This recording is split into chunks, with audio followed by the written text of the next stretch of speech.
Hey guys, what's up? Hello. So we're just doing this kind of spontaneous live stream, just to talk about movies in general and just to kind of hang out, just do whatever. So Travis and I just put up our review on the great movie, Winnie the Pooh, Blood and Honey. Blood and Honey, more like bored and horrible. Boring and horrible, I guess. Which, by the way, if you haven't seen Blood and Honey yet, it's now Good. on Peacock, so you can watch it. But you don't have to watch it. You don't. I'm not forcing you to watch it, but No, I'm not saying not to watch it. No.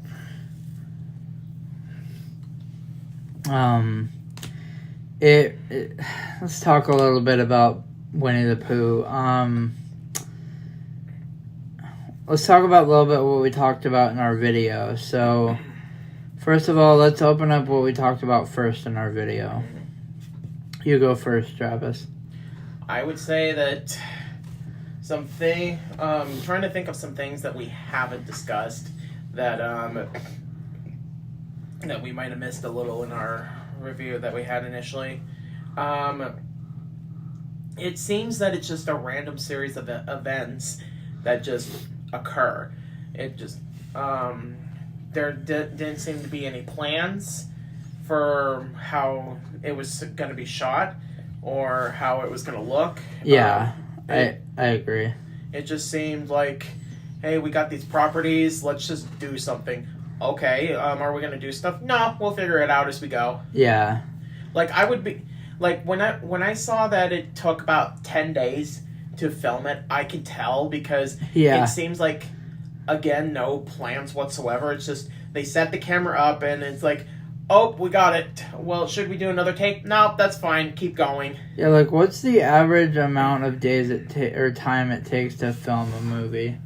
I know that, like, production-wise on a movie. Production-wise, it should take at least a couple of months. It's not to say that, it could be a bad thing. I think Paranormal Activity took, around maybe a week or two. I could be wrong, but I don't think it... And that movie, by the way, is leagues better than this movie. But I know that, typically, a short production, they try to at least get it at least a month of filming, at least. Because if you give it a month or whatever, you're at least putting the effort into it. I mean, I think Halloween took about 28 days to make. Yeah. Just for filming or whatever. And that's $350,000 in 1978 money. Yep. And let's just go over this again. The lighting. Like, how the lighting. What lighting? How atrocious was that lighting? Like, I can't get over how bad that lighting Literally was. One of the worst lit films I have ever seen out of probably of all the films that I have seen It's crazy how bad much. The lighting was. Like, amateur filmmakers actually at least think of lighting their film. Yeah, it's crazy how bad the lighting was.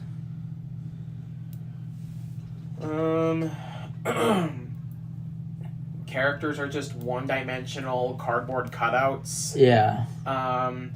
At the point where I mixed up some names that I remember. It was like, wait, was this so and so? Oh yeah, that's right. That's so and so. Overall, like, it's really hard to even find one thing that's good about this movie. Yeah.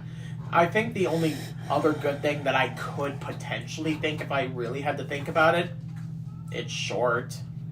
Yeah, it's not a long movie, really. Yeah. So it's like, it'll be one thing where it's painful, but deal with it, it'll be done soon. Yeah. I know one movie that I'm gonna see here pretty soon is Saw X, which I'm excited to see. Mm-hmm. I know that's gonna be good. One movie I want to see just to flame it is Exorcist, the new Exorcist film. But sorry, I just got possessed for a second because, or the possessed thing being in my body reacted negatively to that. yeah, I just heard some bad things about that movie. Is all. Thankfully, there are not people defending this movie. Yeah. Like with Blood and Honey, I've heard some apologetics for it. Like, oh, it's not that bad. I've seen worse. Okay. That's not really a positive. If you're saying it's not that bad, you're still saying it's bad. Yeah. But, no, I haven't heard any people defending Exorcist. But there's a coworker that I work with who saw that movie and liked the movie and said it made me a more holy man. Oh God. And I was like, and we're like, did you see the original film? No, that's the reason. And his exact words were, isn't that a film from the 70s? Yeah. But yeah, the whole thing is that my only theory is that a lot of the people that like the movie are people who have not seen the original film. Yeah. Because it literally pulls the same exact tricks that film did back in the day, but better. And I think the key word between what's different between the two, atmosphere. The original had it, the remake did, or not a remake, whatever. The original had it, the new one did not have it. Yeah. Like, it was basically, again, the equivalent to, like, a haunted house. Where, you walk through it, and there's an actor that jumps out, boo, and then goes away. Yeah, I agree. And jump scares are not scary. I agree. Just because you jump, it doesn't mean you're scared. Like, I remember I saw a group of friends leaving the theater, and it was like, that wasn't even scary, but I saw you jump. Yeah, but that doesn't mean I'm scared. It just means, and that's exactly right. You're reacting to a sudden, loud, ear-piercing noise. Yeah. Where it's like, I mean, oh, I don't want to hear it. Okay, there's the noise. It's done now. Yeah, exactly. But I will say that I did enjoy Saw X when I saw it. Yeah. I'm definitely excited to see that movie. Let's see. What else is... What other movies have come out this year that have been letdowns? Ones that have been letdowns.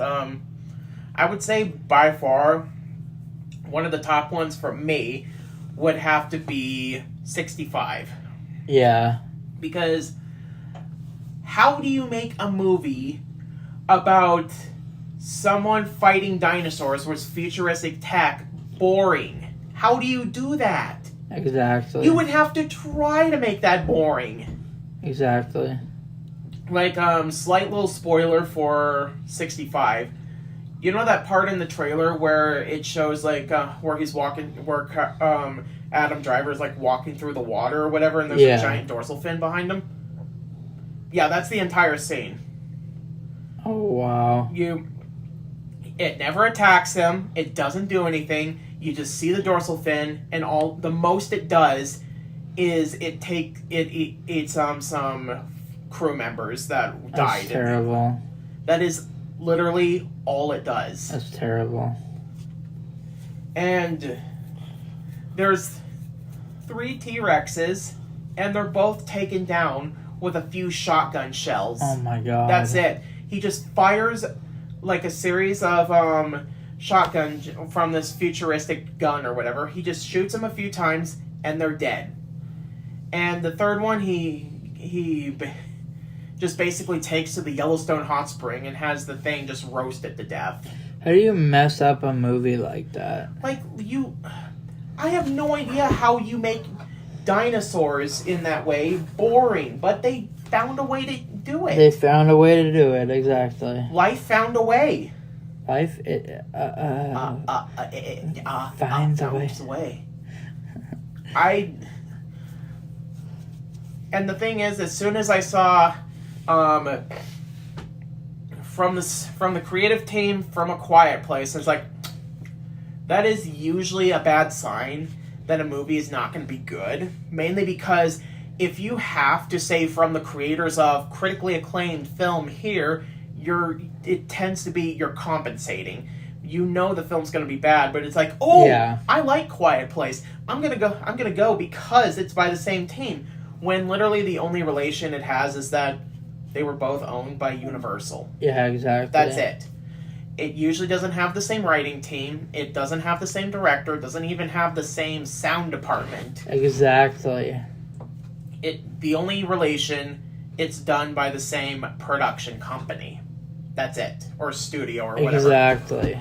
So 9 times out of 10, there's a few times where I have seen it where it's not the case, but usually, whenever you say from the same studio that brought whatever critically acclaimed film that there is, usually it means it's going to be mediocre at best. Yeah. Do you have one that's kind of like that? The one that was kind of a disappointing one this year?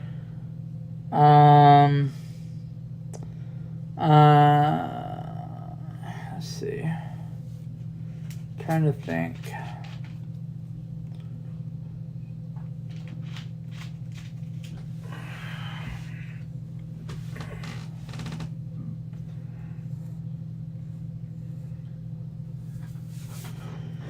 Disappointing.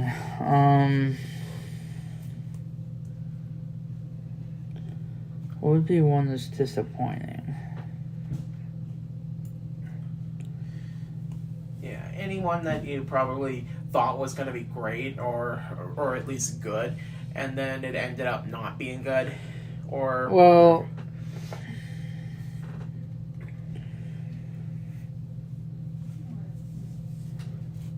Fast X let me down more than I thought it was going to let me down. Mm-hmm. I'll say that. Honestly, I think the only thing that kind of saved it a little bit was Jason Momoa's sporadic characterization. And his character in general was what saved it for me. He was a really good... He's probably one of the better villains in recent years. When he's painting the toenails of the dead people that he killed. Both him and... I think it was in 8 was Idris Elba. It was 8 or 9. 8, right? I think it was 8 or whatever. I didn't know he was in that. I just know he was in it was Hobbs 8. and Shaw. 8 was... I think it was 8 was Idris Elba. And Idris Elba was a really good villain, too. But other than that, recently we haven't had truly, really great villains. I really liked Owen Shaw in number 6. Other than that, how about Charlize Theron? She's pretty good. I don't like her as much as Jason Momoa's character. He fucking chews up every scene that he is in. Yeah, that dude is crazy good. He didn't just chew the scenery, he just swallowed it whole, essentially. Yeah. This is crazy good. Other than that, I think the only other thing that I can think of that, not exactly a disappointment, because I looked at it and I knew it was going to be bad, but ended up being worse, is The Meg 2. Yeah. The Meg 2, again, is a big one where it's like, how do you make a movie about a giant shark rampaging through islands, along with 2 other giant sharks, along with a kraken and other dinosaur-related things? How do you make this stuff boring? Yeah. Even worse than 65 somehow. Mm-hmm. Because legit, most of the stuff you see in the trailers, that's literally the last 25 minutes of the movie. Exactly.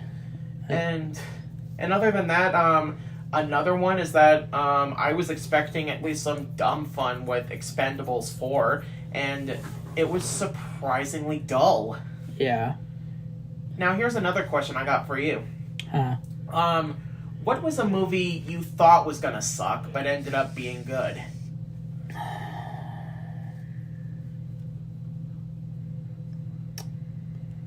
Oh, let me think about that. I know there was one I said.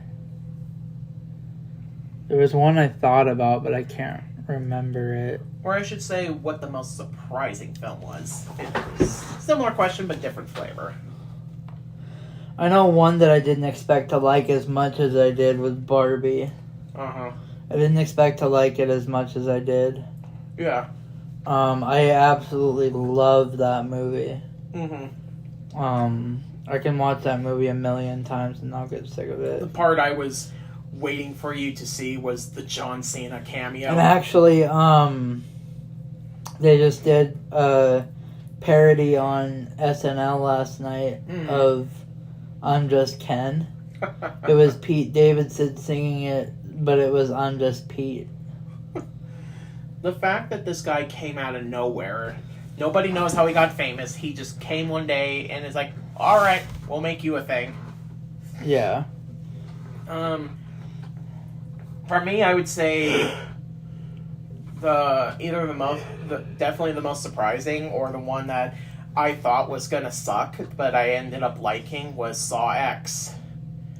Yeah, for sure. Because I am not a Saw fan. I just see it as I saw pretty much a lot of them as just pointless violence for the sake of it and just highlighting the traps over character.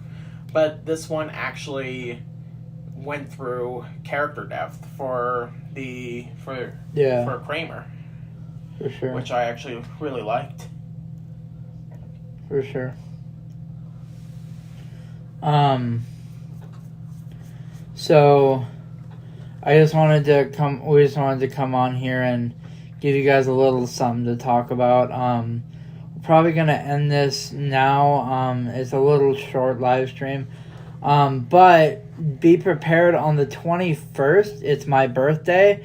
I'm doing Happy birthday, Dylan! I'm doing a birthday live stream on the 21st. So be prepared for that. If you want to see more live streams like this live stream, hit that sub button, smash that like button, turn on notifications so you get notified when we upload new videos and do live streams. I'm done. And I'm Travis. Boys, see ya.